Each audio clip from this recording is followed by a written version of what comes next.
Coyote, Waze, les avertisseurs de radar bientôt interdits? Vous utilisez un Coyote, Waze ou une autre application communautaire qui vous informe de où se situent les radars ou encore s'il y a eu des accidents de la route.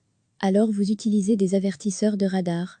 En Belgique, pour l'heure, ils sont autorisés, contrairement aux détecteurs de radar, qui sont des appareils qui détectent les ondes émises par les radars pour prévenir les usagers.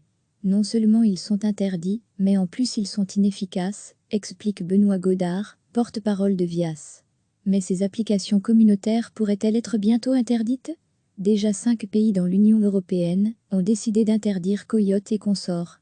Pour les experts, la réponse est plutôt non. Premièrement, la tendance de la police n'est pas nécessairement de se cacher, mais plutôt de communiquer sur les radars qu'ils mettent en place. C'est en tout cas ce qu'explique David Quinault, porte-parole de la police de Charleroi. Interdire le Coyote n'a pas de sens, puisque la politique est plutôt de signaler les radars nous-mêmes.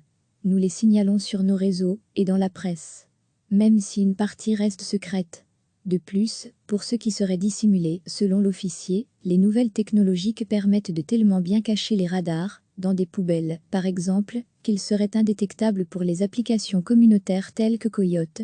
Pour Benoît Godard, en revanche, on peut se poser la question du bien fondé de ces appareils, car à partir du moment où le conducteur pense qu'il n'a aucun risque de se faire flasher, il aura la tentation de rouler plus vite. C'est humain. D'autant que selon 2 études, explique-t-il, les conducteurs qui possèdent ce type d'appareil sont plus nombreux à être verbalisés que les autres. Ils seraient 22% contre 14% à avoir reçu au moins une contravention au cours de l'année écoulée. Mais pour les utilisateurs, ces petits appareils sont très utiles, ils permettent d'éviter de petits procès inutiles. C'est ce qu'explique Florian Massin, un utilisateur. Je l'utilise tous les jours, dès que je mets mon véhicule en route. Cela me sert à éviter certains procès ridicules.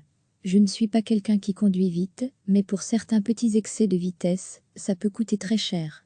Alors forcément si la mesure d'interdiction devait être adoptée ce serait une contrainte, ça nous conduirait à devoir faire plus attention. Dans certains endroits, je serais obligé d'adapter ma vitesse. Recevez chaque matin l'essentiel de l'actualité.